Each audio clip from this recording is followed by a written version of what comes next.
হরে কৃষ্ণ। সমস্ত গৌর ভক্তবৃন্দের চরণে আমার সশ্রদ্ধ প্রণতি, এবং সমস্ত যারা বরিষ্ঠ ভক্তবৃন্দ আছেন, শ্রীপাদ গৌরকৃষ্ণ প্রভু, মনোনিমাই প্রভু, অচিন্ত শ্যাম প্রভু, তাদের শ্রীচরণে আমার বিশেষ কৃপা ভিক্ষা করছি। কারণ তারা আসলে এখানে অনেক বয়স্ক ভক্ত, তারাই এখানে আসলে পাঠ দেওয়ার কথা, বাট আমাকে এনকারেজ করার জন্য, উৎসাহ দেওয়ার জন্য তারা আমাকে একটা সুযোগ দিয়েছেন। তো সেই জন্য তাদের কাছে আমি আশীর্বাদ প্রার্থনা করছি। তো আমরা যদি অ্যাকচুয়ালি সময়ের যে সাইকেলটা দেখি, এই সময়ের সাইকেলের বিশেষ বিশেষ সময়ে বিশেষ ধরনের অ্যাক্টিভিটিস করার জন্য ভগবানের নির্দেশ আছে, বা আমাদের যারা আচার্যবৃন্দ আছে তারা সেরকম নির্দেশ করে। যেমন আমরা যদি দেখি, দিনের একটা আমরা যদি পর্যালোচনা করি, সেখানে দেখি যে সবচেয়ে বেশি গুরুত্বপূর্ণ বা সবচেয়ে পাওয়ারফুল সময় হলো ব্রহ্ম মুহূর্ত, সূর্যোদয়ের 1 ঘন্টা 36 মিনিট আগে। এবং সেই সময় বলা হয় যে আমাদের পরিবেশের মধ্যে তখন অমৃত থাকে। তো সেই জন্য যে কোনো ধরনের আধ্যাত্মিক কাজই আমরা তখন করি না কেন, সেটা আমাদের অনেক বেশি ফলদায়ক হয়। এবং আমরা দেখি ভগবান শ্রীকৃষ্ণ তার নিজের জীবনের মধ্যেও সেই জিনিসগুলো দেখিয়ে গেছেন। আমরা যখন দেখি শ্রীমদ্ ভাগবত মহাপুরাণের দশম স্কন্ধেতে ভগবানের দৈনন্দিন কার্যপ্রণালী, তখন দেখা যায় যে ভগবান সূর্যোদয়ের অনেক আগে সকালবেলা উঠেই তিনি তার প্রাত্যহিক কর্ম করতে লেগে গেছেন, এবং বিভিন্ন যজ্ঞ আদি অন্যান্য সংস্কার যেগুলো একজন রাজার করা উচিত তিনি সেগুলো করছেন, যাতে অন্যরা শেখে। ইয়াত ইয়াত আচরতি শ্রেষ্ঠ তত্তরে তারা যেন সায়াত প্রমাণাত কুরুতে লোকস্তাদন বর্তমান বর্তনাম। তো ভগবান শেখাতে চান, তার আচরণের দ্বারা অন্যদেরকে শেখাতে চান, যদিও তার জন্য এগুলো প্রযোজ্য না, কিন্তু অন্যরা তার দেখে অনুপ্রাণিত হবে। তো সেরকম আমরা সময়ের পরিবর্তনও দেখি যে বিভিন্ন সময়ে, বিশেষ করে বিভিন্ন মাসে বা বিভিন্ন দিনে ভগবত কার্য করার জন্য অত্যন্ত বিশেষ কিছু ছাড় রয়েছে বা বিশেষ কিছু সুবিধা রয়েছে। যেমন আমরা দেখি, বিশেষ করে ইউএসএ তে আমরা যখন থ্যাঙ্কস গিভিং আসে, যারা এখানে থাকেন তারা জানেন যে তখন থ্যাঙ্কস গিভিং এর সময় বড় বড় কোম্পানিরাও বড় বড় সেল দেয়।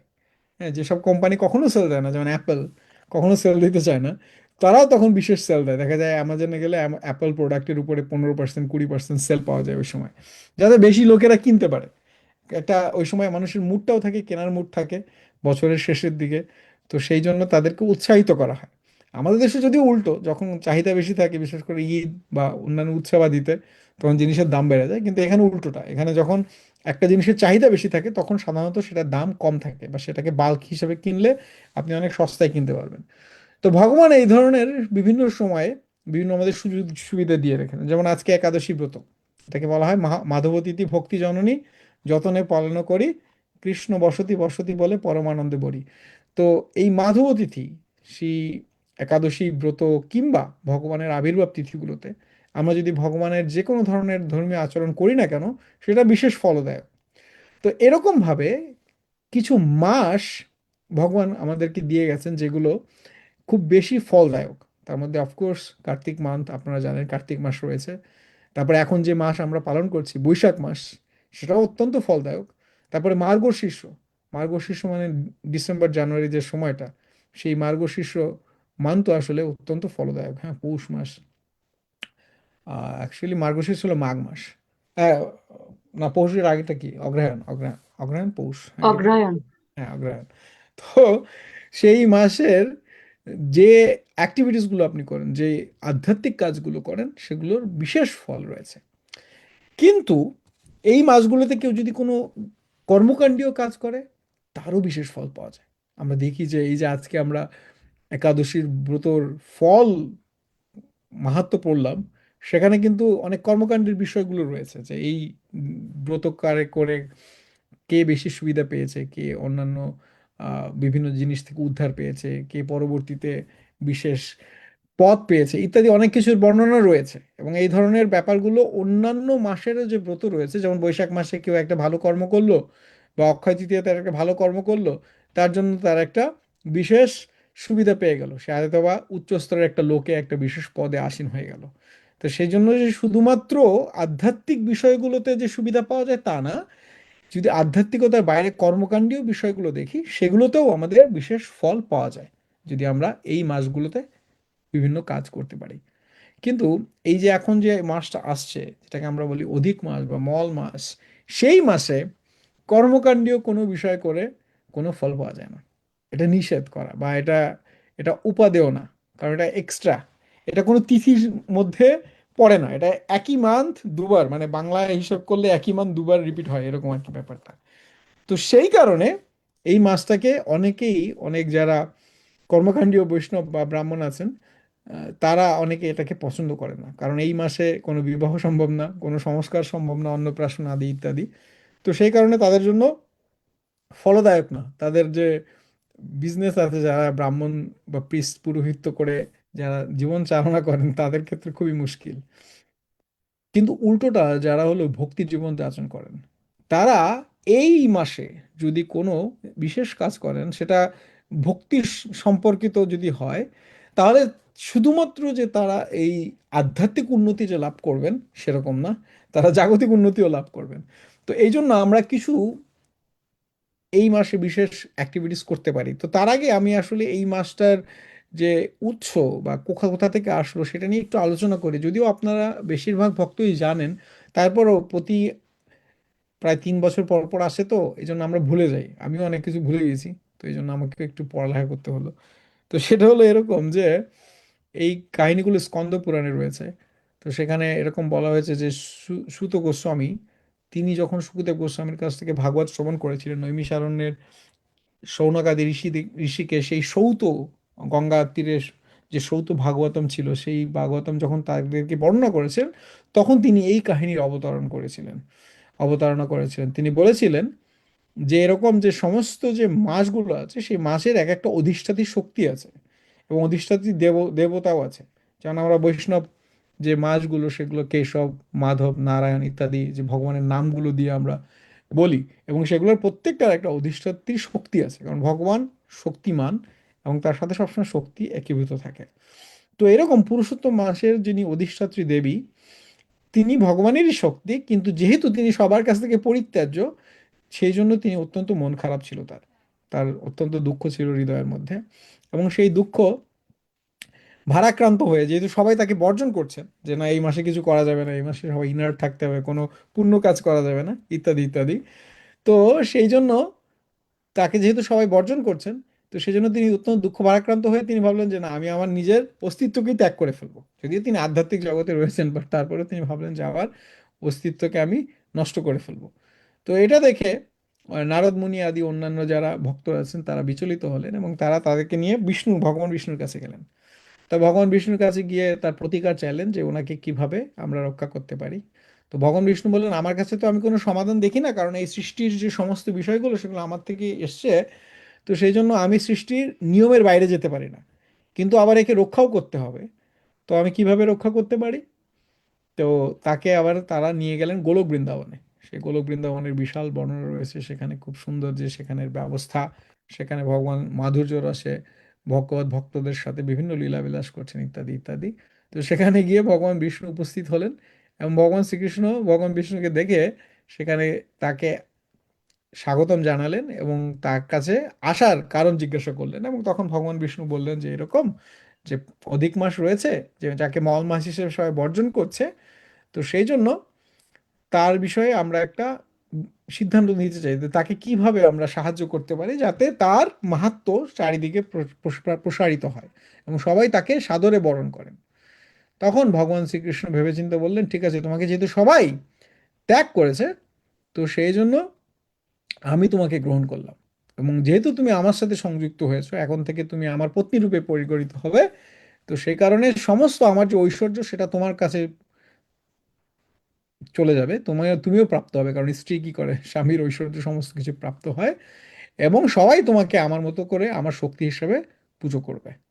এবং এই মাসে কেউ যদি কোনো ভগবত ভক্তি করে, তাহলে অন্যান্য সময়ে তার যে ফল লাভ হয়, তার থেকে 1000 গুণ বেশি ফল লাভ করবে।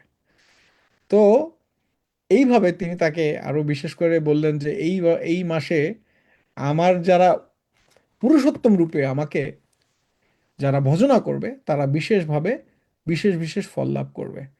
তো এই জন্য এই মাসের নাম, যদিও অধিক মাস মানে এক্সট্রা, কারণ কি, আমাদের সূর্যর যে সৌর বছর আছে এবং চন্দ্র বছর আছে, তো চন্দ্র বছর আর সৌর বছরের সামঞ্জস্য করতে গিয়ে এই প্রতি 32 মাস 16 দিন সামথিং 12 ঘন্টা এরকম একটা সময়ে এক্সট্রা এই মাসটাকে অ্যাড করা হয় প্রতি 32 মাস 16 দিন 12 ঘন্টাতে। তো এই এই বছর যেমন জ্যৈষ্ঠ মাসে এসছে, এরপরে হয়তো বা আসবে অন্য একটা সময়, কার্তিক মাসের পরে হয়তো বা আসবে এরপরে।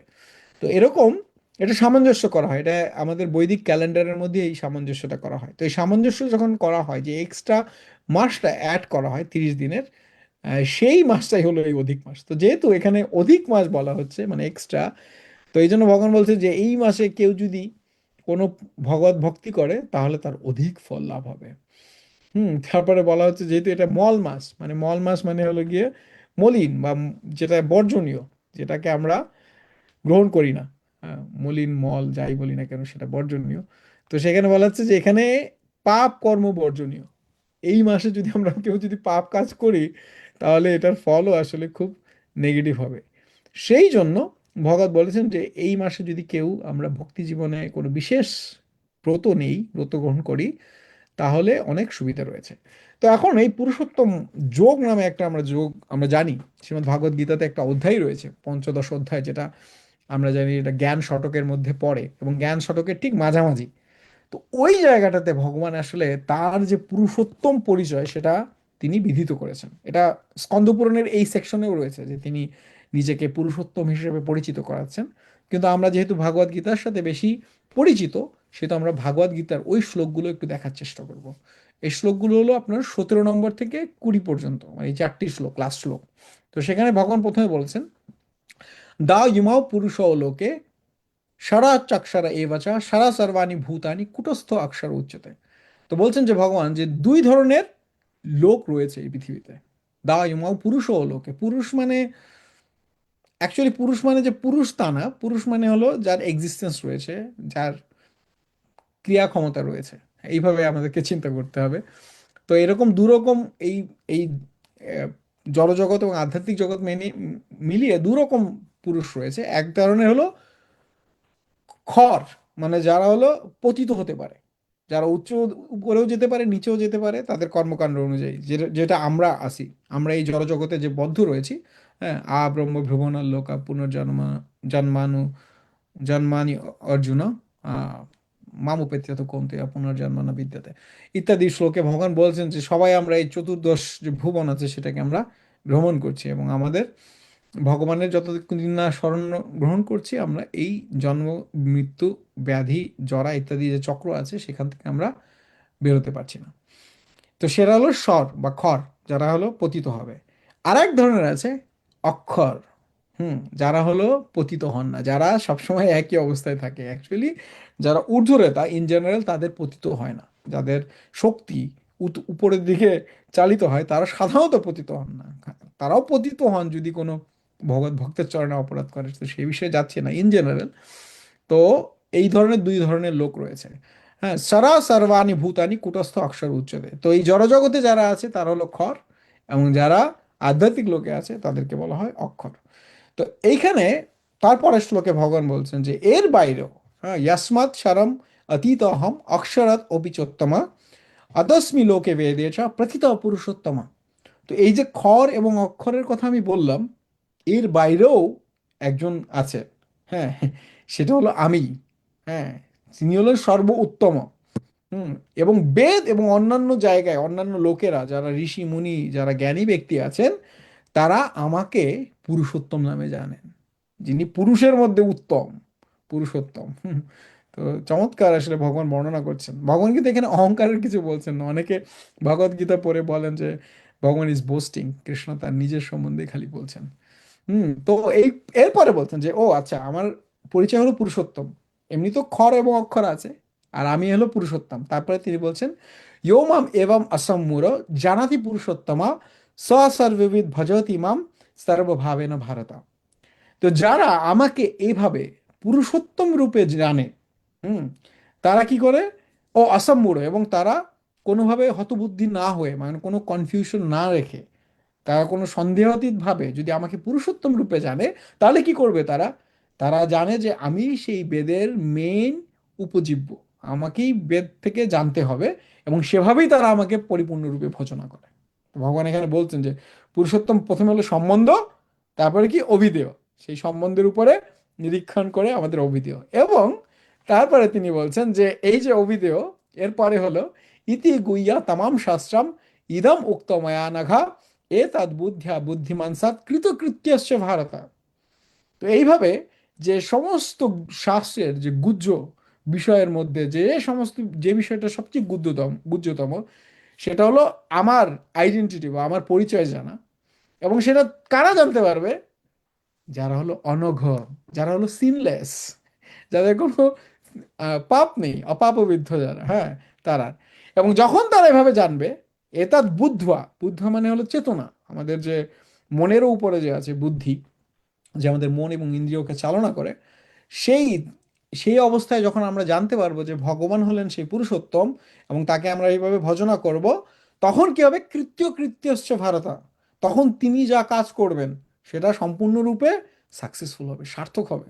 সেটা জাগতিক হোক, আপাত দৃষ্টিতে জাগতিক হোক, বা সেটা পরিপূর্ণরূপে আধ্যাত্মিক হোক। কারণ অর্জুনের যুদ্ধ করাটাও অ্যাকচুয়ালি ভগবত ভক্তি, এর কোনো পার্থক্য নেই। কারণ তার চেতনার মধ্যে সবসময় ভগবান রয়েছেন, রাইট? তসমাৎ সর্বেষু কালেষু মাম স্মর যুদ্ধ ইত্যাদি শ্লোকে বলা হয়েছে।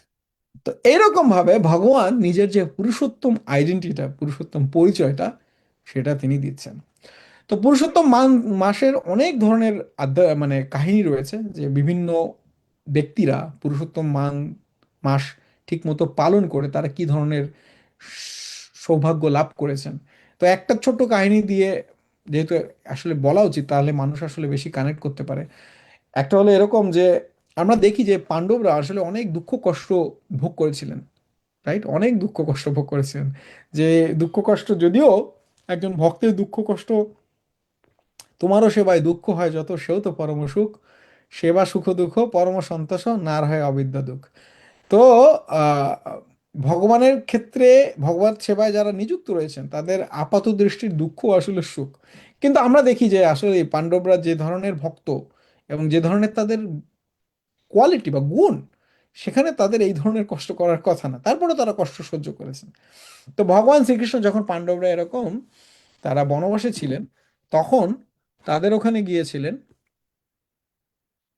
দেখা করতে, কাম্যবনে। এবং সেখানে গিয়ে দেখলেন যে তারা একটা অত্যন্ত পর্ণকুটিরে, ছোট একটা কুটিরে, থ্যাচড হাটের মধ্যে তারা সেখানে রয়েছেন এবং অত্যন্ত জরাজীর্ণ অবস্থায় তাদের জীবনযাপন করছেন। এবং এটা দেখে ভগবানের অত্যন্ত ব্যথিত হলো হৃদয়। কারণ ভগবান তো ভক্তবৎসল এবং তিনি জানেন যে এরা হলো রাজপুত্র এবং এরা হলো সর্বগুণ সম্পন্ন, তাদেরকে কেউ পরাস্ত করতে পারেনি, কোনো ক্ষত্রিয়রা। এবং সেই ধরনের সম্রাট, শশাঙ্ক পৃথিবীর সম্রাট, কারণ রাজসূয় যজ্ঞতে অলরেডি যুধিষ্ঠির মহারাজকে সম্রাট হিসাবে স্টাবলিশ করা হয়েছে, ভগবান নিজে করেছেন। তো সেই ব্যক্তি এবং তার ভাতৃবর্গ, তার স্ত্রী, তার এরকম দুঃখ ক্লিষ্ট জীবন যাপন করছেন, এ দেখে ভগবানের অত্যন্ত হৃদয় ব্যথিত হলো। তখন যুধিষ্ঠির মহারাজ আদি অন্যান্যরা তাকে শান্ত করলেন, তার পাদধৌত করলেন, তার আশীর্বাদ প্রার্থনা করলেন, তাকে জল খেতে দিলেন, ইত্যাদি ফলমূল খেতে দিলেন। তারপরে ভগবান বললেন যে আসলে তোমরা যে এত কষ্ট করছো, এই কষ্ট থেকে তোমরা পরিত্রাণ পেতে পারো। সামনে খুব শিগগিরই পুরুষোত্তম মান্ত আসছে, তোমরা যদি পুরুষোত্তম ব্রত করো, তাহলে তোমাদের সমস্ত, তোমাদের আধ্যাত্মিক চেতনার উন্নত হবে, তারপরে সাথে সাথে তোমার যে জাগতিক দুঃখ কষ্ট আছে সেগুলোও লাঘব হবে।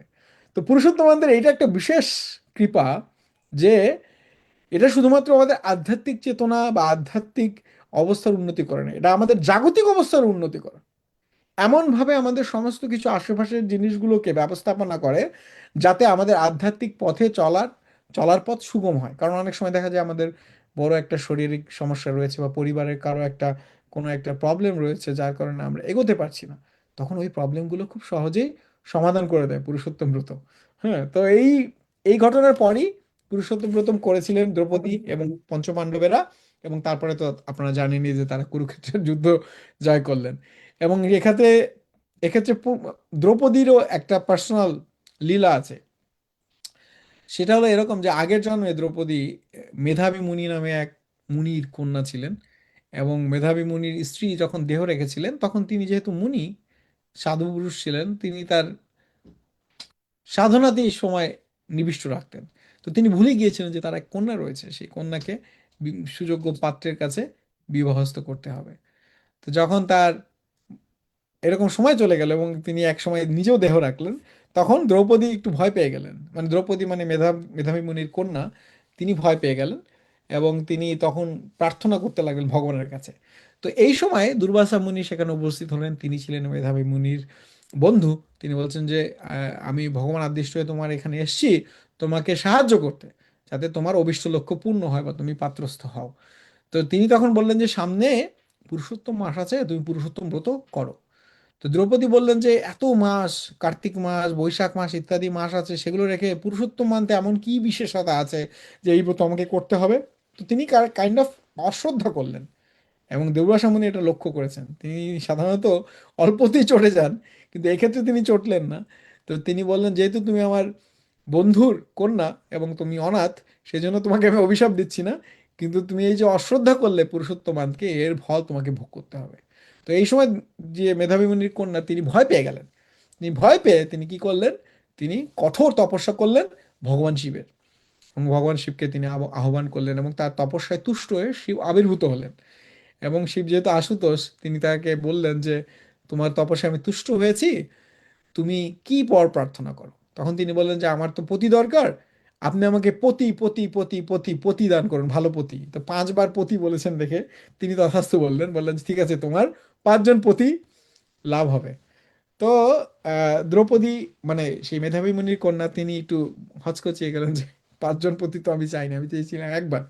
তখন ভগবান রুদ্র বললেন যে তুমি 5বার বলেছো এবং এটা আমি তথাস্তু বলেছি, এটাই হবে, এবং তোমার প্রত্যেকটা হাজবেন্ড, স্বামী, তারা অত্যন্ত গুণসম্পন্ন হবে। কিন্তু তিনি যেহেতু ব্রাহ্মণের কন্যা ছিলেন, তো সেই দেহে তিনি 5 পতি আসলে গ্রহণ করতে পারতেন না। তো সেই দেহ ত্যাগ করে পরবর্তীতে তিনি যখন দেহকে গ্রহণ করলেন ক্ষত্রিয়নী হিসেবে, সেই দ্রুপদ রাজার যজ্ঞভূতা যাজ্ঞসেনী হিসেবে, তখন তিনি পঞ্চপাণ্ডবকে তার পত্নী পতি রূপে লাভ করলেন।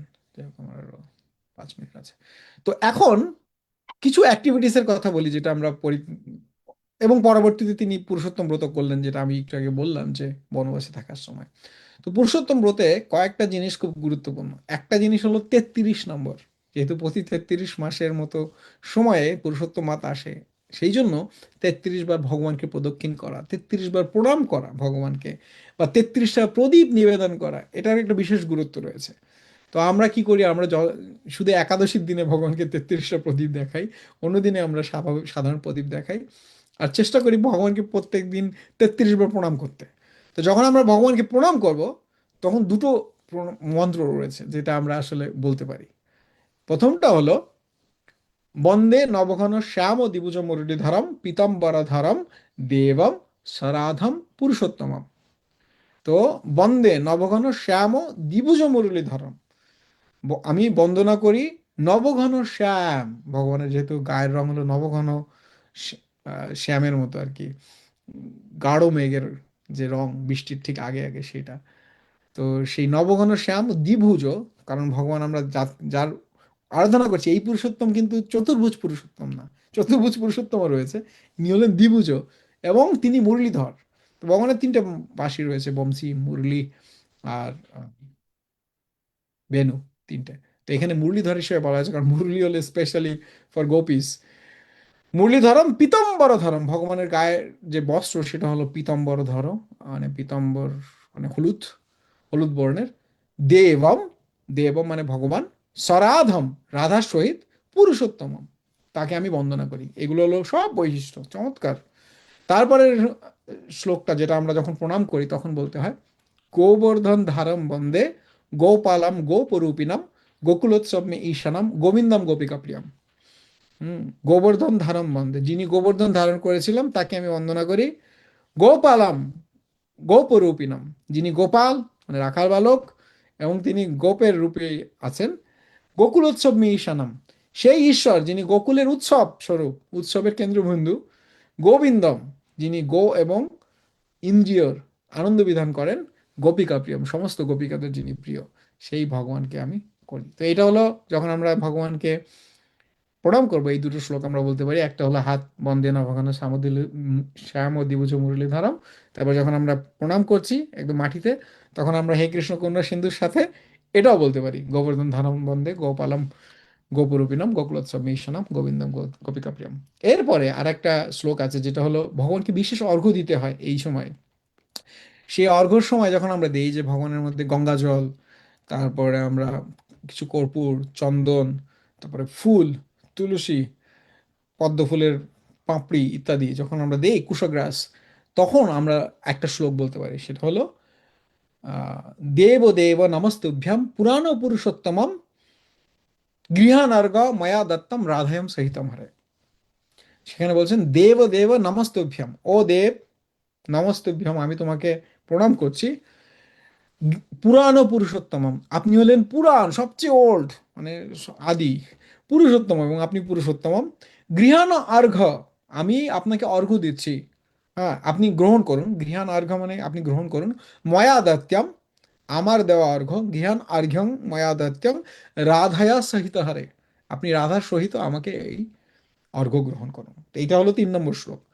4 নম্বর শ্লোকটা একটু বড়, এটা একটু কঠিন, বাট এটা আমি শুনেছি যে গোবিন্দ ভক্তি স্যার গোবিন্দানন্দ মহারাজ তিনি এই শ্লোকটা আমাদেরকে দিয়েছিলেন। তো আমি যখন পুরুষোত্তম ব্রত করেছিলাম প্রথমবার, তখন এগুলো লিখে রেখেছিলাম। তো আজকে আবার খুঁজে পেলাম, খুবই কঠিন শ্লোকটা, বাট খুবই ইন্টারেস্টিং শ্লোক। হ্যাঁ, শ্লোকটা হলো এরকম, এটা হলো ধ্যান মন্ত্র। আমরা যখন ভগবানকে আরাধনা করি তখন, যারা আপনারা পঞ্চরাত্রিক বিধিতে শিখেছেন যারা, তখন ভগবানের কিছু ধ্যান মন্ত্র রয়েছে, প্রত্যেকটা বিগ্রহের ধ্যান মন্ত্র রয়েছে। তো পুরুষোত্তমের ধ্যান মন্ত্র হলো এটা। তো সেখানে বলছে আহ অন্তর্জ্যোতিরনন্তরত্ন রচিতে সিংহাসনে সংস্থিতম বংশী নাদ ব্রজ বধূ বৃন্দাবনে সুন্দরম, বংশী নাদ বিমোহিত ব্রজবধূ বৃন্দাবনে সুন্দরম, ধ্যায়দ রাধিকয়া সকৌস্তবমণি প্রদ্যততিরস্থলম, वाजत रत्न किरीट सुन कुंडलधरम प्रत्याग पीताम्बरम, वाजत रत्न किरीट कुंडलधरम প্রত্যাগ পীতাম্বরম। তো এখানে বলছে অন্তর্জ্যোতির অনন্ত রত্ন রচিত সিংহাসনে সংস্থিতম, তার মানে ভগবান আমাদের হৃদয়ের মধ্যে কিভাবে থাকেন। হৃদয়ের, বলে না সিংহাসনে ভগবান তুমি আসো, আহ, হৃদয় মন্দিরে। তো সেই হৃদয়ের মন্দিরে যে সিংহাসনে আছে সেইটা হলো, আমরা চিন্তা করছি, ধ্যান করছে ভক্ত, ধ্যান করছে কিভাবে, সেটা অন্তর জ্যোতির অনন্ত রত্ন খচিত, অনন্ত রত্ন খচিত। রত্ন কি করে সেখানে, বিকিরণ হয়, আলোর, রাইট, বিচ্ছুরণ হয়। তো সেরকম অনন্ত রত্ন খচিত একটা সিংহাসনে ভগবান অবস্থিত আছেন। বংশীনাদ বিমোহিত ব্রজবধূ বৃন্দাবনে সুন্দরম, এবং তিনি সেই সিংহাসনে বসে কি করছেন, বংশীনাদ প্লে করছেন, এবং সমস্ত যে ব্রজবধূরা আছে সেই বংশীনাদ শুনে তারা বিমোহিত। হ্যাঁ, এত সুন্দর একটা আবহাওয়ার মধ্যে ভগবান অবস্থিত করছেন। তারপরে আমরা কি বলছি, ধ্যায়ত রাধিকায়া সকৌস্তবমণি প্রদ্যুত প্রদ্যুত তোরস্থলম, মানে আমরা ধ্যান করছি কার, রাধিকা সহ সেই ভগবান যার গলায় সব কৌস্তবমণি রয়েছে। হ্যাঁ, এবং তিনি প্রচন্ড উজ্জ্বল, বাজত রত্ন কিরীট কুণ্ডলধরম পীতাম্বরম, প্রত্যেক পীতাম্বরম, এবং তার মাথায় একটা বড়, কি বলবো, রত্নখচিত মুকুট রয়েছে, এবং তিনি কুণ্ডল ধারণ করে রয়েছেন, এবং তার গায়ের যে বস্ত্র সেটা হলো পীতাম্বরম। তো এইগুলো হলো আমাদের প্রত্যেকটা যে বিশিষ্ট ভগবানের রূপ বিশেষের যে বৈশিষ্ট্যগুলো আছে সেগুলো ধ্যান করে তারপরে আমরা ভগবানের অর্চনা করব। তো এইগুলো আছে। তারপরে বিশেষ গ্রন্থ, আমি আর 1 মিনিট 2 মিনিটের মধ্যে শেষ করবো যেহেতু আমি টাইম ওভার করেছি। একটা হলো গিয়ে পঞ্চদশ অধ্যায়ে অধ্যয়ন করা শ্রীমদ্ ভাগবত গীতার, এটা অনেকে সকালে করতে পারেন। আর বিকেলে হলো গিয়ে চতুর্দশ অধ্যায় দশম স্কন্ধের, হ্যাঁ, ভগবান ব্রহ্মার যে স্তুতি আছে, বিশেষ স্তুতি, খুবই খুবই এক্সাল্টেড স্তুতি, যে স্তুতি করতে করতে শিল প্রভুপাদ অ্যাকচুয়ালি তার তিরোভাব লীলা ব্যক্ত করেছিলেন।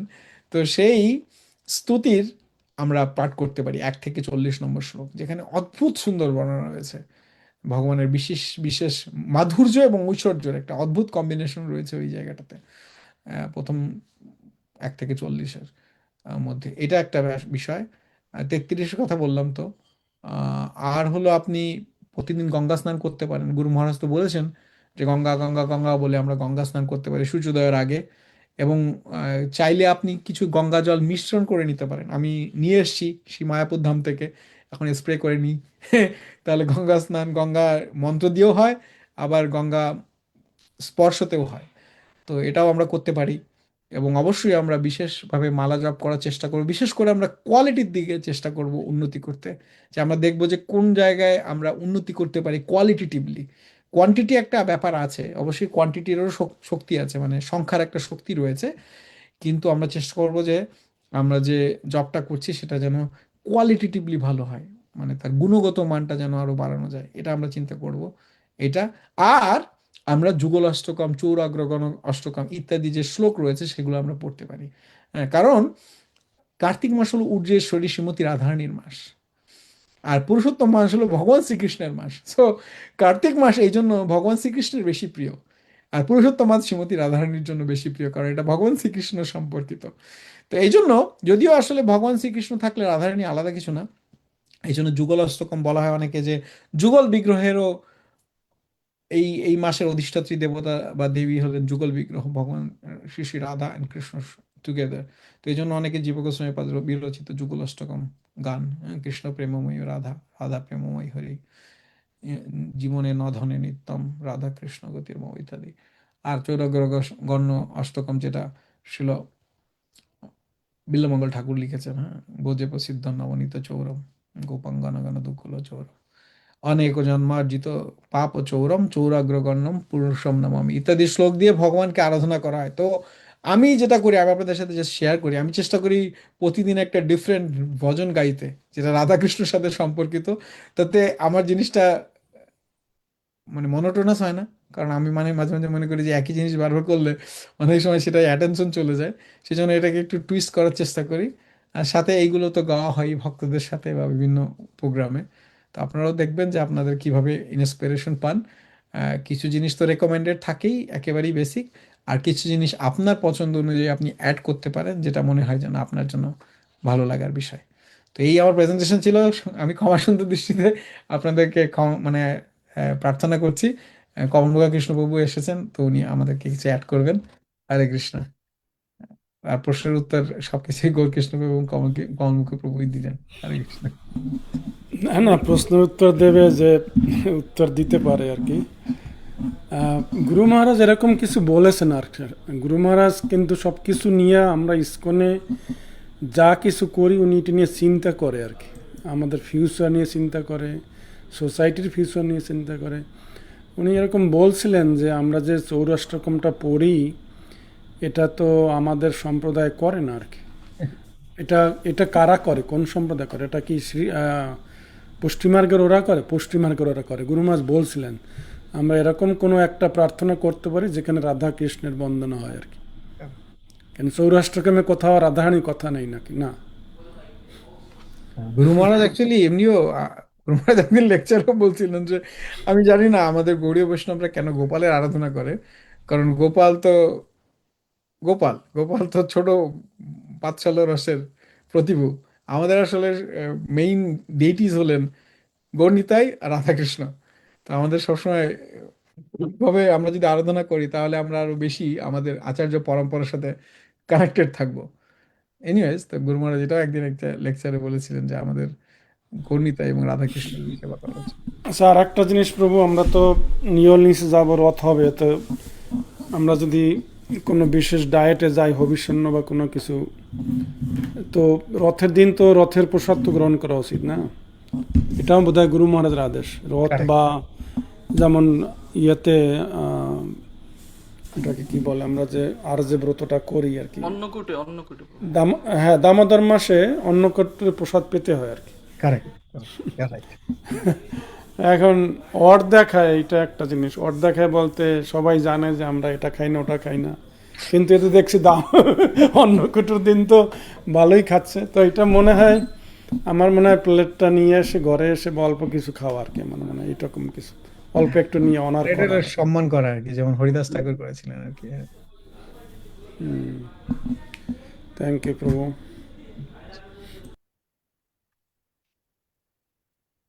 অচিন্ত শ্যাম প্রভু।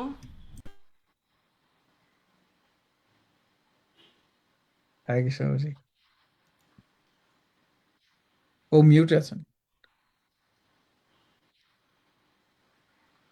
অচিন্ত শ্যাম প্রভু আনমিউট করেন। সরি। প্রভু 33 নাম্বারটা আসলো কিভাবে এটা? আর একটা হচ্ছে যে 15 অধ্যায় 17 থেকে 20 শ্লোকটা বলছিলেন, আর হুম। আরো আর একটা অধ্যায়ের কথা বলছিলেন, ওটা কোন অধ্যায়? না, 15 অধ্যায় আমি বলেছি পুরো 15 অধ্যায় পড়তে হবে, ওটা পুরুষোত্তম যোগ তো। তো আচ্ছা আমি লাস্ট চারটা শ্লোকে ভগবান যে পুরুষোত্তম সেই আইডেন্টিটিটা আসলে প্রকাশ করেছেন। আচ্ছা ওই ওই অধ্যায়ের পুরো লাস্ট চারটা শ্লোক হলো গিয়ে পুরুষোত্তম সম্পর্কিত। বাকিগুলো তো ভগবান এই জড়জগৎ সম্বন্ধে বলছেন, তারপরে এই জড়জগতের বন্ধন কিভাবে ছিন্ন করা যায় সেই সম্বন্ধে বলছেন, এবং জড়জগতের সাস্টেনেন্স কিভাবে হয় সেটা তিনি বলছেন, ইত্যাদি ইত্যাদি। কিন্তু লাস্ট 4 শ্লোকে তিনি বলছেন কেন তিনি পুরুষোত্তম, মানে তার নাম কেন পুরুষোত্তম হলো, বা সবাই তাকে কেন পুরুষোত্তম হিসেবে জানে, এবং পুরুষোত্তম হিসেবে জেনে যদি কেউ ভজনা করে তাহলে তার কি ধরনের লাভ হয় বা কি ধরনের ফল লাভ করে, এই 4টা শ্লোকে। ঠিক আছে। আর 33-এর কথা যেটা বলছেন প্রভু, সেটা হলো এই যে 33 মাসে একবার পুরুষোত্তম মাস আসে, প্রতি হুম, 33 মাসে। সেই জন্য এই 33 সংখ্যাটা একটু গুরুত্বপূর্ণ। এই মাসে অনেকেই 33 নিয়ে কাজ করে। ইভেন অনেক জায়গায় 33টা উৎসব পালন করে, অনেক মন্দির আছে। যেমন ধরেন নৃসিংহ চতুর্দশী, রাধাষ্টমী, কৃষ্ণ জন্মাষ্টমী বা গৌর পূর্ণিমা ইত্যাদি সমস্ত উৎসব তারা এই পুরুষোত্তম মানতে এক এক দিন এক একটা পালন করে। কারণ পুরুষোত্তমের মান্তের মধ্যে নাকি সমস্ত গুরুত্বপূর্ণ যে তিথি রয়েছে ভগবানের সাথে সম্পর্কিত সেটা নাকি অবস্থান করে। আচ্ছা ইন্টারেস্টিং আচ্ছা। এটা। আর আরেকটা জিনিস বলেছিলাম, সেটা হলো দশম স্কন্ধের 14তম অধ্যায়, যেটা হলো ব্রহ্মাস্তুতি। সেটার 1 থেকে 40 নম্বর শ্লোক, যেটা ব্রহ্মাস্তুতি, সেটা আপনি পড়তে পারেন। এটা খুবই গুরুত্বপূর্ণ বা খুবই ফ্রুটফুল এই মাসে পড়া। থ্যাংক ইউ অচিন্তস্যাম পুরুষোত্তম প্রভু। মাস নিয়ে আলোচনা হচ্ছে। আমি একটু জানতে ছিলাম এই মাসে কি খাওয়া যায় কি খাওয়া যাবে এবং কবে থেকে শুরু? মাতাজি, খাওয়ার ব্যাপারটা তো অনেক কিছু আপনার নিজের সরি প্রভু, আমি interest- হ্যাঁ, শুনিনি। মানে এরকম যেমন আমরা চাতুর্মাসের 4টা জিনিস আমাদের বর্জন এক একটা মাসে, এরকম কিছু বর্জনীয় পুরুষোত্তম মানতে বলা হয়নি। বলা হয়েছে যে আপনি পাপ কাজ করবেন না। কিন্তু ভগৎ ভক্তরা কি করে, উপবাস মানে হলো ভগবানের নিকটে থাকা। তো ভগবানের নিকটে থাকার জন্য তাদের যে দেহগত যে চাহিদাগুলো আছে সেগুলোকে তারা মিনিমাম করার চেষ্টা করেন, যতটুকু কম করা যায়। তো এই জন্য অনেকে অভীষ্ট খায়, অনেকে ফুল মানতা একাদশী করে, অনেকে একবেলা প্রসাদ পায়, অনেকে অনেক ধরনের অস্টিরিটি করে, যা কার্তিক মাসে আপনি করেন। তো এটা আপনি পুরুষোত্তম মানতেও করতে পারেন, আরো বেশি আর কি সুবিধা, আর কি বেশি লাভ দিবেন, ভক্তি লাভ। তবে আজকে শুনলাম প্রভু, একজন ওই যে বৈদিক কালচার একটা হয় জুমে ক্লাস হুম। হয়। তো ওইখানে ওই এক প্রভু বললেন আটা খাওয়া যায় বলে। পুরুষোত্তম মাসে সবই আটা খাওয়া খাওয়া হবে। যায়। আচ্ছা আচ্ছা, হতে পারে। আটা দিয়ে সবকিছু করতে পারেন। মানে আচ্ছা ক্ষীর, মানে পিঠা, যে দুধের ক্ষীর খাওয়া যায়, আচ্ছা ক্ষীর দিয়ে আটা দিয়ে করা যায়, তাই আচ্ছা। মানে বললেন। ধন্যবাদ অচিন্তস্যাম প্রভু, স্মৃতিবন্দা মাতাজি, সুখী সুমিত্রা মাতাজি। হরে কৃষ্ণ। কোলাদি প্রভুকে প্রণাম আর সকল ভক্তবৃন্দকে প্রণাম। বলছি যে প্রভু মানে প্রভু যে এত সুন্দর মন্ত্রগুলোর কথা বললেন, এটা কি মাননীয় প্রভু, এটা কি রেকর্ডিং হয়েছে এই ক্লাসটা? হ্যাঁ, রেকর্ডিং হয়েছে মানে মাতাজি। আচ্ছা আচ্ছা, মানে আমি সেই একটা কাজ করব, মন্ত্রগুলো খুব মাত্র আমার এগুলো লেখা আছে মন্ত্রগুলো, তো আমি এক কাজ করবো, এটা আ- ছবি তুলে পাঠিয়ে দেবো। যদিও আমার হাতের লেখা পড়তে হয়তো বা অসুবিধা হতে না, পারে। বুঝে যাব বুঝে যাব বুঝে যাবো, কোনো অসুবিধা নেই। আর রেকর্ডিংটা পেলেও তো আরো যেগুলো জ্ঞানমূলক কথা আছে সেগুলো রিপিটেডলি আমরা শুনলে আমাদের অনেক উপকারে আসবে। হরে কৃষ্ণ প্রভু, প্রণাম নেবেন অপরাধ মার্জন। পূজেশ্বরী মাতাজি।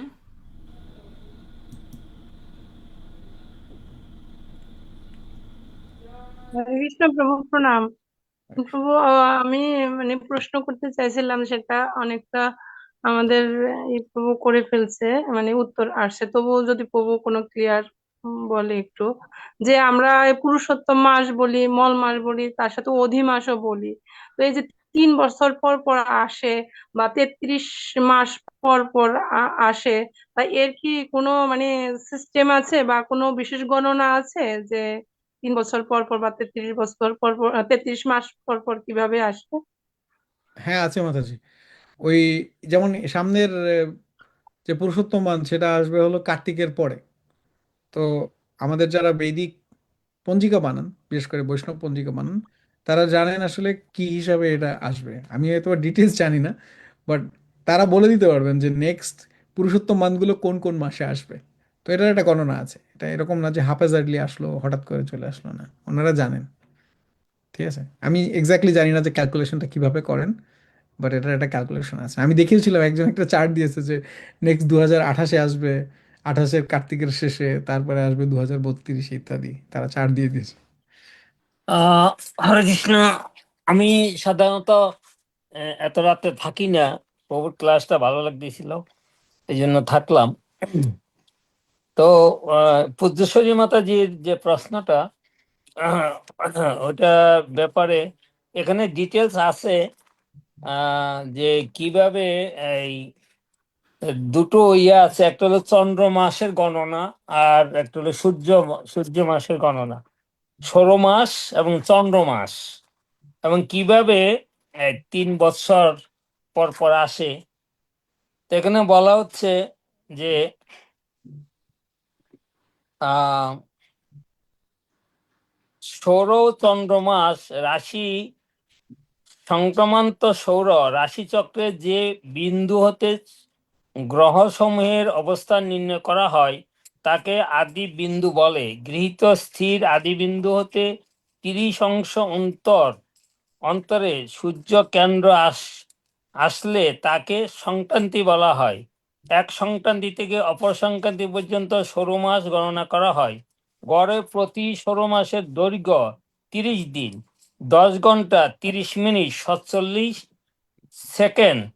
এক সৌরবর্ষে মোট 365.2567 দিন। আবার দর্শান্ত চন্দ্রমাসক কোন সৌরমাসে যে অমাবস্যা হয়, এখানে মানে বর্ণনা দিয়েছে যে কেন মানে 3 বছর পর পর হয় সৌরমাস এবং চন্দ্রমাসের পার্থক্যটা। তার পরবর্তী দিন থেকে যে মুখ্য চন্দ্রমাস ধরা হয় তার তার নাম সৌরমাসের নামে নামাঙ্কিত করা হয়। গড়ে প্রতি চান্দ্রমাস 29 দিন 12 ঘন্টা 44 মিনিট 3 সেকেন্ডে পূর্ণ হয়। চান্দ্র বৎসরে মোট 360টি তিথি থাকে। এইভাবে গণনা করে 3 বছর পর পর এই উঠানামা করে বৎসরগুলো। তো এখানে অনেক বিরাট বর্ণনা আছে, এত সময় আমাদের জুমে হবে না। যদি কেউ চায় তাহলে আমি এখানে ফটোকপি করে আমাদের গ্রুপে দিয়ে দিতে পারি। এগুলো 1 নম্বর। দ্বিতীয় নম্বর হচ্ছে যে খাওয়ার ব্যাপারে যে কি কি নিষেধ আছে। নিষেধের ব্যাপারে বলা হয়েছে যে মানে সবার একটু জানা দরকার, যেহেতু যারা পালন করবে তাদের যাতে ব্রতটা ভঙ্গ না হয় সেই হিসাবে আমি আমার কাছে যেহেতু এই পুরুষোত্তমের ইয়ে আছে, এই পুরুষোত্তম ব্রত মহিমা এই গ্রন্থটা আমার কাছে আছে, সেখান থেকে আমি বলছি। ওখানে বলছে যে হবিষণ্য গ্রহণ, কিভাবে হবিষণ্য করতে হবে সেটার বর্ণনা আছে। যদি চায় আমি গ্রুপে দিতে পারি ফটোকপি করে। আর কি কি খাওয়া যাবে না, তো এখানে বলছে মধু, কুল, কর্কটি ফল। কুল কর্কটি ফলটা কি আমি বুঝলাম না, কেউ জানেন? ওকে, নাম্বার 1 সরিষা বা সরিষার তেল খাওয়া যাবে না। তারপরে এখানে বলছে তিল বা তিলের তেল, ছোলার ডাল খাওয়া যাবে না। তারপরে এখানে বলছে সাজনা, তারপরে গাজর, নালিতা, মূলা, এসব খাওয়া যাবে না। মানে যারা ব্রত পালন করবে তারা এই মাসে, এই পুরুষোত্তম মাসে এগুলি খেতে পারবে না। মোটামুটি এই বলা আছে। Thank you. থ্যাংক ইউ বাবু, এবং দারুণ। কুলদীপ আপনাকে অনেক ধন্যবাদ, অনেক সুন্দর আলোচনা করেছেন। আর এই মন্ত্রগুলা তো এখানে আছে, আহ, আহ, আপনারা সার্চ করলে পাবেন। আর কেউ চাইলে আমি মন্ত্রগুলো পাঠিয়ে দিতে পারি গ্রুপে, আমার কাছে পুরুষোত্তম বই আছে, তাহলে আমি গ্রুপে ছবি করে পাঠিয়ে দিতে পারি। Thank you. পাঠিয়ে দিন বাবু, তাহলে পড়তে সুবিধা হবে, প্রিন্টেড লেখা।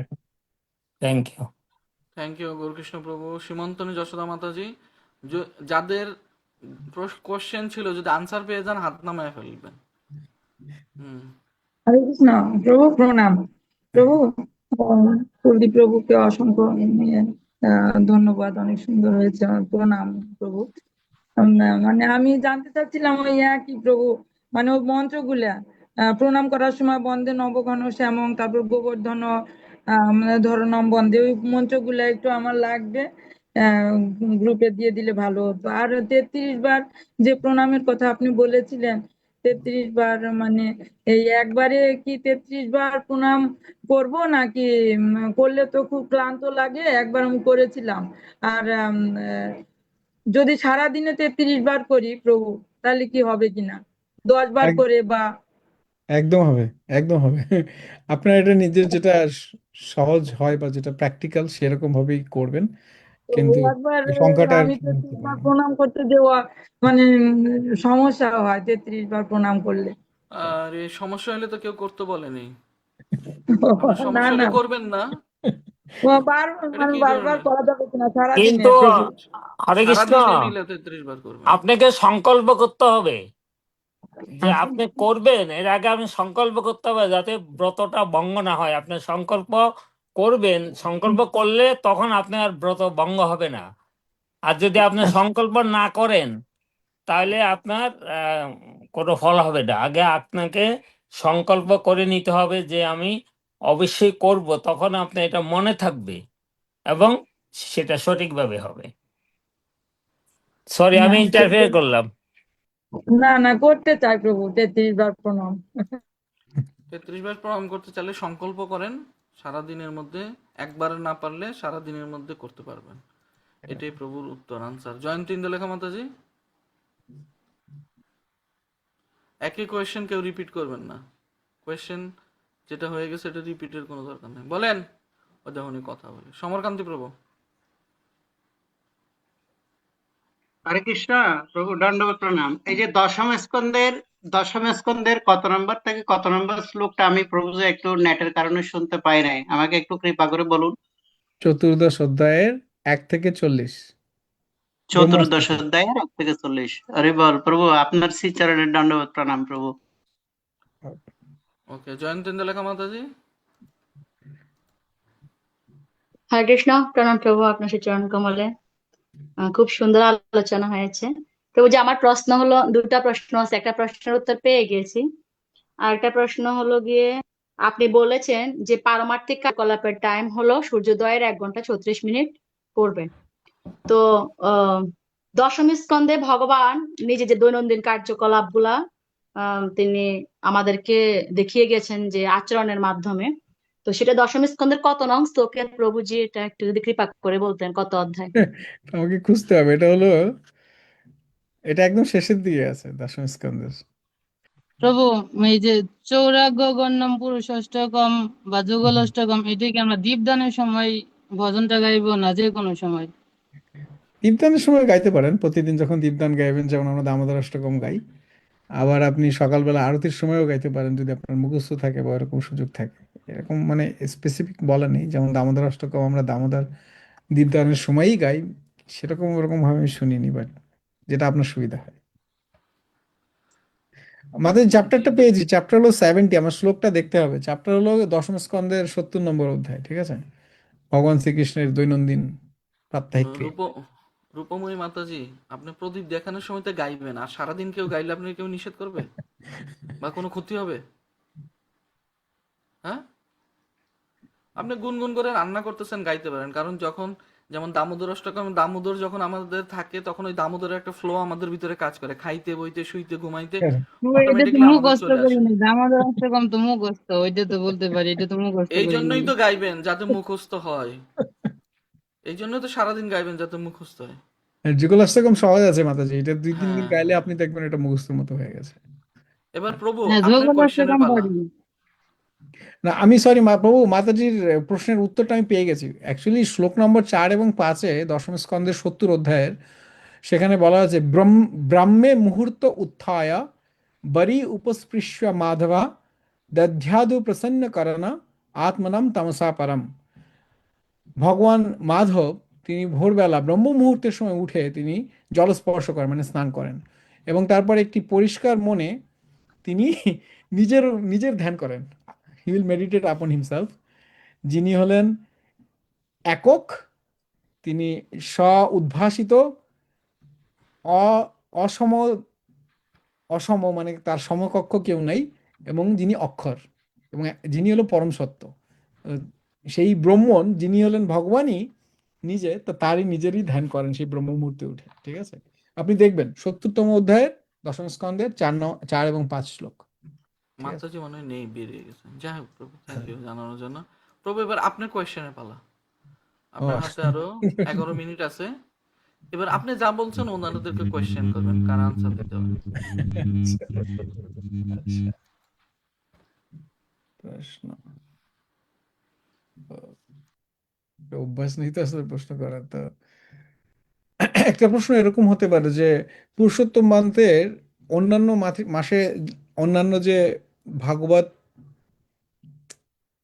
উন্মুখী বা ভক্তি উন্মুখী যে মাস আছে তার সাথে পুরুষোত্তম মাসের একটা বিশেষ পার্থক্য রয়েছে বা বিশেষ সুবিধা রয়েছে পুরুষোত্তম মাসে। সেটা কি কেউ বলতে পারবেন যে পুরুষোত্তম মাসের বিশেষ বৈশিষ্ট্যটা কি, যেটা অন্য কার্তিক মাস বা বৈশাখ মাস বা মার্গশীর্ষ মাস সম্বন্ধে বলা নেই, অগ্রহায়ণ মাস? হ্যান্ড রাইজ করবেন, প্রভু যাকে বলবেন সে আনসার করবেন। হ্যান্ড রেজ তো প্রভু করেছেন আপনাকে কনভারসেশন। করা হয়েছে, আপনি কাউকে মিউট আনমিউট সবই করতে পারবেন। হ্যাঁ, আচ্ছা, আমার মনে হয় কমলমুখ কৃষ্ণবাবু বলেছেন এবং অনিতা মাতাজি। আচ্ছা, অনিতা মাতাজি আপনি বলেন। হরে কৃষ্ণ প্রভু, সকলের চরণে প্রণাম। প্রভু, কি আমরা যে কার্তিক মাস, বৈশাখ মাস, মাঘ মাসে যে ব্রতগুলো পালন করে থাকি, তার থেকে আমরা আধ্যাত্মিক জগতে যে ব্রতগুলো পালন করব সেগুলো 1000 গুণ পূর্ণতা আমাদেরকে দান করবে। সেটা একটা ভালো বৈশিষ্ট্য, এটা বললেন যে অন্যান্য মাসের সাথে। আচ্ছা, আচ্ছা, এটা একটা ভালো বৈশিষ্ট্য আপনি বলেছেন যে হ্যাঁ, অন্যান্য সময়ে আমরা যে ধরনের আধ্যাত্মিক কার্যকলাপ করব তার থেকে 1000 গুণ বেশি ফল পাওয়া যাবে যদি পুরুষোত্তম মানতে করি। কার্তিক মাসে 100 গুণ পাওয়া যায়, তো পুরুষোত্তম মানতে 1000 গুণ। তো আর কেউ যদি কোনো কিছু অ্যাড করতে চান, যেমন হৃৎকর্ণ রাসায়ন যদি কিছু অ্যাড করতে চান। জানি না, কমলমুখ প্রভু মনে হয়। প্রভু, প্রভু, এটা কি যে এই মাসে কোনো কর্মকাণ্ড করা যাবে না, অন্য মাসে করা যাবে কিন্তু এই মাসে কর্মকাণ্ড চলবে না, কারণ এটা তিথির বাইরে আর কি। এক্সিলেন্ট পয়েন্ট, এটার কোনো এটা একটা লগ্ন নেই, বৈশিষ্ট্য। হ্যাঁ, কোনো লগ্ন নেই, কারেক্ট, যাত্রা কারেক্ট, বা বিবাহ বা শ্রাদ্ধ কোনো তিথি নাই আর কি কোনো অধিক সংস্কার মাসের করা যাবে ভিতরে। না। প্রভু আমি এটাই কি বলি, পার্থক্য? এটা একটা বিশেষ বৈশিষ্ট্য, চমৎকার। এগুলো অনেক কিছু চলে আসছে একটা প্রশ্নতেই। অচিন্ত শ্যাম প্রভু বলুন প্রভু। প্রভু এই মাসে আহ, যে কর্ম করব আধ্যাত্মিক কর্ম, তার ফলস্বরূপ আধ্যাত্মিক ফল তো লাভ হবেই, কর্ম জগতের লাভ হবে। দারুণ, দারুণ। মানে আপনার আধ্যাত্মিক কর্মের জন্য যে ধরনের জাগতিক অবস্থা দরকার সেটাও তৈরি হয়ে যাবে। এটা একটা স্পেশাল বেনিফিট পুরুষোত্তম মানতে, যেটা অন্য মানতে নেই। কার্তিক মানতে হয়তো আপনি আধ্যাত্মিক কাজ করলেন, আধ্যাত্মিক আপনি অনেক এগিয়ে গেলেন, কিন্তু হয়তো যারা জাগতিক প্রবলেম আপনার সলভ হলো না। কিন্তু এইখানে ধরা গেল একজন ভক্ত, তার খুব ইচ্ছা তার একজন পুত্র সন্তান লাভ হোক, বা একজনের ইচ্ছা যে সে তার চাকরি জীবনে অনেক উন্নতি করুক, যাতে সে ভগবত ভক্তিতে আরো বেশি ডোনেট করতে পারে বা আরো স্থিতি অবস্থায় আসতে পারে। তো এইগুলো বেনিফিট তিনি পেয়ে যাবেন অটোমেটিক্যালি, যেটা তার ভক্তি জীবনের জন্য উপযোগী। ঠিক আছে, থ্যাংক ইউ বাবু। প্রভু, অন্নপ্রাশন এগুলা হবে না অনেক না, সময় যে, হ্যাঁ? না হবে। মাস তো কোনো কার্মিক কাজ হবে না, বিবাহ অন্নপ্রাশন হবে না। মানুষ, একদম মানুষ মারা গেলে তার যে মানে শ্রাদ্ধ এগুলো হবে না এই মাসে, শ্রাদ্ধটাও এটা হোল্ড করা উচিত, তাই যদি না? মানে অনেকে সামাজিক হুম? চক্ষু লজ্জা অনেকের করতে হতে পারে, কিন্তু শ্রাদ্ধও অ্যাকচুয়ালি হোল্ড করা উচিত। শ্রাদ্ধ যখন সাইকেল মাসে শেষ হয়ে যাবে তখন অন্য মাসে শুরু করবে, ওটাও তো একটা সংস্কারের মধ্যে পড়ে। গোকুলেশ্বর অচ্যুত প্রভু কিছু বলবেন? হরে কৃষ্ণ, দণ্ডবত প্রণাম শ্রী চরণের প্রভু। উপস্থিত সকল বৈষ্ণবদের চরণে দণ্ডবত প্রণতি নিবেদন করছি। প্রভুজি, অসংখ্য কৃতজ্ঞতা জ্ঞাপন করছি পুরুষোত্তম মাস সম্পর্কে এত কিছু জানা ছিল না, সম্পূর্ণটা আপনি বিশদভাবে বর্ণনা করেছেন। আমার কাছে যেটা ভালো লেগেছে প্রভু, যে আপনি বলেছেন যে এই মাসটি হচ্ছে মল অর্থাৎ আবর্জনা, মল মাস অনেককে বলে, মানে এটা এই মাসটি ভগবানের বিশেষ ভক্তি বা সেবা সম্পাদনের মাধ্যমে আমরা আমাদের হৃদয়ের মল অর্থাৎ অনর্থগুলিকে দূরীভূত করতে পারবো। এটা আমার মনে হয়েছে প্রভু। হরে কৃষ্ণ, চমৎকার ধন্যবাদ। চমৎকার, very good. Hare Krishna, thank you. কর্মকে বাবু, আপনি কিছু অ্যাড করবেন? না, আমি মনোনিমাই প্রভুর দৃষ্টি আকর্ষণ করছি। আমাদের এখানে নতুন অতিথি আছে, আমাদের লাবণ্য মাতাজি, তার সাথে তো আমাদের পরিচয় নেই। আরো একজন ছিল, লাবণ্য নতুন না, পুরাতনই, ওই যে আমাদের পুরাতন। দুর্গা মাতাজির মেয়ে লাবণ্য। আচ্ছা আচ্ছা। দুর্গা বিশ্বাস মাতাজি মানে আমাদের দীপ্তিময়ী মাতাজির মেয়ে লাবণ্য। আরো একজন প্রভু ইয়ং একটা ছেলে ছিল একটু আগে। এই, ঠিক আছে। আচ্ছা, আমি একটা ব্যাপার বলেছিলাম যে কার্তিক মাসের অধিষ্ঠাত্রী যে ব্যক্তি আর পুরুষোত্তম মাসের অধিষ্ঠাত্রী ব্যক্তি, এই সম্বন্ধে একটা কিছু বলেছিলাম। কেউ কি বলতে পারবেন আমি কি বলেছিলাম? যে কার্তিক মাসের অধিষ্ঠাত্রী দেব দেবতাকে কমলবাবু, আপনি প্রত্যেকটাতে হ্যান্ড রেজ করলে তো হবে না। পূজেশ্বরী মাতাজি, আপনি কিছু বলুন, আপনিও একই ক্যাটাগরি আর কি, যাই হোক। হরে কৃষ্ণ প্রভু, হরে প্রণাম। কৃষ্ণ। হ্যাঁ, কার্তিক মাসের অধিষ্ঠাত্রী দেবী হচ্ছে শ্রীমতী রাধা ঠাকুরানী, আর এই মাসের হচ্ছে কৃষ্ণচন্দ্র স্বয়ং। স্বয়ং তো কৃষ্ণচন্দ্র। এই মাসে যদি কিছু করা হয় তাতে শ্রীমতী রাধা ঠাকুরানী সন্তুষ্ট হয়, আর হচ্ছে কার্তিক মাসে করলে কৃষ্ণচন্দ্র সন্তুষ্ট হয়। দারুণ দারুণ। হ্যাঁ, উর্জেশ্বরী রাধারানী, এই জন্য উর্জা ব্রত বলা হয় কার্তিক ব্রতকে। আর এটা হলো পুরুষোত্তম ব্রত। এবং আমি এটা ক্ল্যারিফাই করেছিলাম যে এই পুরুষোত্তম হলো চতুর্ভুজ পুরুষোত্তম না, এটা হলো ভগবান শ্রীকৃষ্ণ স্বয়ং দ্বিভুজ, যিনি শ্যাম সুন্দর, যিনি গোলকধামে নিত্য আবাসন, তার পুরুষোত্তম নাম যে, সেই পুরুষোত্তম ব্রত আমরা করছি। আর একটা ব্যাপার আমি বলছিলাম, সেটা হলো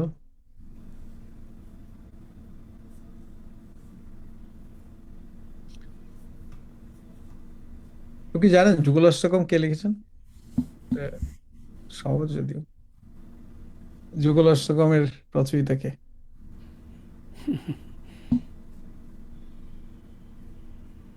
এটাও ক্লাসে বলেছি, কিন্তু হয়তো খুব তাড়াতাড়ি বলার কারণে ধরতে পারেনি। আর চৌর অগ্রকর্ণ অষ্টকম কি লিখেছেন? লোচন দাস ঠাকুর বলছিলেন। না, বিল্বমঙ্গল ঠাকুর। হরে কৃষ্ণ। বিল্বমঙ্গল ঠাকুর, correct। বিল্বমঙ্গল ঠাকুর। লোচন দাস ঠাকুরের আমি জানি না উনি সংস্কৃতিতে কিছু লিখেছেন কিনা। চৌর অগ্রকর্ণ অষ্টকম অ্যাকচুয়ালি সংস্কৃতিতে লেখা। এবং যুগলাষ্টকম লিখেছেন ছিল জীব গোস্বামী পাদ।